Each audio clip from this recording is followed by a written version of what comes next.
ఇప్పటికీ అభాస్ పాలైన వాళ్ళు, గాయాలు పొందిన వాళ్ళు, దెబ్బతిన్నోళ్ళు, నష్టపోయిన వాళ్ళు, కష్టాలు పాలైన వాళ్ళు, సమస్తం పోగొట్టుకున్నోళ్ళు, ఇంటికి, కుటుంబానికి, సమాజానికి మొత్తానికి చెడ్డ పేరు తెచ్చుకున్నోళ్ళు, అన్నీ పోగొట్టుకొని కన్నవాళ్ళకు కూడా దూరం అయిపోయిన వాళ్ళు,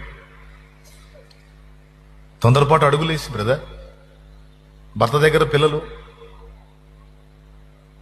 ఈమెమో ఇంకో స్టెప్ తీసుకుంది, వేరే వాడి మాయ మాటలు నమ్మి. ఇప్పుడు తిరిగి ఆమె అక్కడికి చేరలేదు, ఇక్కడ ఈ ఉచ్చులో చిక్కుబడిపోయింది. అతను ఇంకో పెళ్లి చేసేసుకుంటాడు, ఆమె ఒక ఉంటాడు. మధ్యలో పిల్లలు, తల్లి తండ్రి ఇద్దరు బతికుండి కూడా అనాథ బతుకు బతకాల. నాన్న అంటే నాన్న రెండో చేసుకున్న రెండో ఆమె ఒప్పుకోదు, అమ్మ అంటే అమ్మని చేసుకున్న మరొకడు ఒప్పుకోడు. నా పిల్లలు అందనుకో, నీకు మొదటి భర్త గుర్తొస్తున్నాడా